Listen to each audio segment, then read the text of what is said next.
Hello learners, आज हम लोग देखेंगे कि कैसे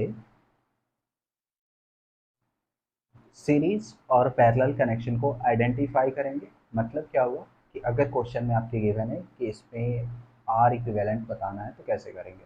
सबसे पहले हमने सीरीज का इक्विवेलेंट रेजिस्टेंस निकालने का वीडियो अपलोड कर दिया है, तो अगर आपने नहीं देखा है डिटेल्स में तो वहाँ देखिए इसे। और अगर नहीं भी देखा है तो मैं यहाँ शॉर्ट फॉर्म में बताऊँगा कि सीरीज में कैसे करने पड़ते हैं, और काफ़ी आसान भी है। मैं पैरेलल का बता दे रहा हूँ, और हम देखेंगे कई सारे ऐसे क्वेश्चन कि कैसे सॉल्व करना है। जैसे फॉर एग्जांपल ये पैरेलल कनेक्शन के लिए है। किसके लिए है? Parallel connection of resistance. कैसे होगा पैरेलल, कैसे आइडेंटिफाई करेंगे? देखो, एक सीरीज में क्या था, एक ही वायर आ रही थी। पैरेलल में क्या होगा कि एक वायर तो आएगी ही, किसी पॉइंट से इसका क्या होगा, ब्रांच निकला होगा। इस ब्रांच का क्या मतलब हुआ, एक ही वायर है, उससे हमारा जो पावर इनपुट है यानी कि वोल्टेज सोर्स है, उससे अलग अलग रेजिस्टेंस लोड कनेक्टेड है। समझ में आया? इसको हम लोग बोलेंगे, क्या बोलेंगे, इन द सीरीज कनेक्शन। जैसे ये R1 है, R2 है और R3 है और V है। तो यहाँ पे देखो, V जो होगा टोटल वोल्टेज होगा। यहाँ से जो है अगर हम ओवरऑल निकालेंगे तो ओवरऑल करंट निकालना होगा, ओवरऑल रेजिस्टेंस निकालना होगा। तो पैरेलल में क्या होता है, हमारा वोल्टेज सेम होता है। According to the Kirchhoff's voltage law, in a parallel circuit क्या होता है, वोल्टेज सेम होता है। हम क्या करेंगे, V is directly proportional to I, और इस प्रोपोर्शनलिटी कांस्टेंट को हम हटाते हैं तो क्या लिखते हैं, रेजिस्टेंस, और this is nothing but the load in the current. ठीक है, अब हम आते हैं, देखते हैं क्या होगा। तो हमें पता है कि इसमें वोल्टेज सेम होगा, तो ऑब्वियस सी बात है करंट वेरी करेगा। तो हम ऐसे लेट कर लेंगे, R1 है तो I1, R2 है I2, और R3 है तो I3। ठीक है, या आई इक्विवेलेंट टोटल करंट की हम बात करें तो सबको सम कर देंगे, तो I1 plus I2 plus I3। ठीक है, तो I1 की वैल्यू क्या होगी, वोल्टेज, मान लो यहाँ पे V1 है, V2 है, V3 है। तो हम R1 के रेस्पेक्ट में लिखें तो I1 R1 is equal to V1। समझ में आया? तो I1 इज इक्वल टू क्या हो जाएगा, V1 by R1। Similarly I2 is equal to क्या हो जाएगा, V2 बाई R2, और I3 इज इक्वल टू क्या हो जाएगा, V3 बाई R3। अब यहाँ पे क्योंकि वोल्टेज जो है V1 is equal to V2 is equal to V3, अभी क्या बताया, किरचॉफ्स लॉ के अकॉर्डिंग वोल्टेज पैरेलल में क्या होंगे, सेम होंगे, इज इक्वल टू जो हमारा वोल्टेज गिवन है V होगा। समझ में आ गया? अब क्या करेंगे, इस I1 I2 I3 को V1 V2 V3 को रिप्लेस करके V लिख देंगे और इस इक्वेशन में पुट कर देंगे पहले वाले में। ठीक है, तो हम I equivalent is equal to क्या लिख सकते हैं, V जो इस सर्किट में टोटल वोल्टेज है, और R इक्विवेलेंट लिख सकते हैं, और I1 की जगह पे क्या पुट कर देंगे, V by R1, V by R2 और V बाई R3। ये हम V1 V2 V3 क्यों हटा रहे हैं, क्योंकि ये इक्वल है। V कॉमन ले लेंगे, क्या करेंगे, यहाँ से हम V देखो सारे न्यूमरेटर में है तो कॉमन ले लेंगे, तो यहाँ पे क्या बचेगा, 1/R1 plus 1/R2 plus 1/R। V पूरे टर्म के साथ मल्टीप्लीकेशन में, तो इधर आके डिवीजन में होगा और ये V और V कैंसिल आउट हो जाएगा, तो यहीं पे डायरेक्ट कर दे रहे हैं। यहाँ पे क्या बचेगा, 1/R इक्विवेलेंट, और ये क्या हो जाएगा, 1/R1 plus 1/R2 plus 1/R3।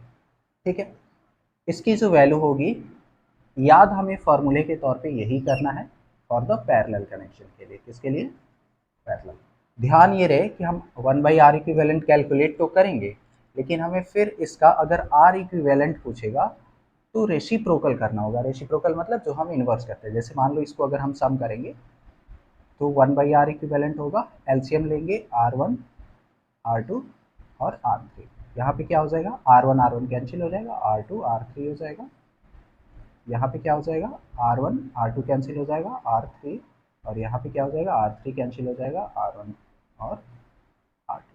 बात समझ में आई? इस वैल्यू को हम रेसिप्रोकल कर देंगे, यानी कि R1 R2 R3 ऊपर चला जाएगा और ये नीचे आ जाएगा, तब हमें R इक्विवेलेंट मिलेगा। बात समझ में आए? कोई कंफ्यूजन? तो इस तरह से हम देख रहे हैं कि देखो किसी भी टर्म में अगर हम 3 नंबर को मल्टीप्लाई करें और उसी को सम को ऐड करें तो ऑब्वियसली बात है वैल्यू कम आएगी। अब हम कुछ क्वेश्चन लेते हैं और उस पर देखते हैं कि कैसे सीरीज और पैरेलल में सेम लोड के लिए सेम रेजिस्टेंस के लिए आता है। ठीक है, इसको नोट कर लो, मैं इरेज कर देता हूँ। ठीक है, देखो अब हम क्या कर रहे हैं, कुछ सर्किट ले रहे हैं और उस पर हमें आर इक्विवेलेंट कैलकुलेट करना है। जैसे मैं रैंडम कोई सर्किट ले रहा हूँ, जैसे मान लो एक लोड है, ये इसकी जो वैल्यू है वो 30 ओम की है और यहाँ पे जो एक दूसरा रेजिस्टेंस लगा है ये 15 ओम का है और यहाँ पे तीसरा लगा है जो कि 20 ओम का है। कितने ओम का है? 20 या 60 ओम ले लो। ठीक है, अब पूछ रहा है कि इस सर्किट का हमें आर इक्विवेलेंट बताना है। क्या बताना है? आर इक्विवेलेंट बताना है। कैसे कैलकुलेट करेंगे? देखो ध्यान दो, ये एक ही वायर है, कहीं पे भी ब्रांच नहीं है, तो ये सारे किस पर कनेक्शन में है? सीरीज में है। तो सीरीज का आर इक्विवेलेंट का क्या फॉर्मूला था? R1 plus R2 plus R3 plus dash dash dash. हमारा आर इक्विवेलेंट क्या हो जाएगा? 30 प्लस 15 प्लस 60 ओम में होगा मीटर, क्योंकि ऐड कर रहे हैं, तो ये कितना हो जाएगा? 45 और 60 105 ओम। समझ में आ गया? अब सेम लोड को हम क्या कर रहे हैं, पैरेलली कनेक्ट कर रहे हैं और देख रहे हैं कि कितना वोल्टेज हमारा आएगा, जैसे लोड आएगा, सॉरी सेम लोड को हम क्या कर रहे हैं, पैरेलल में दिखा रहे हैं और देखते हैं कि कितना रेजिस्टेंस आ रहा है।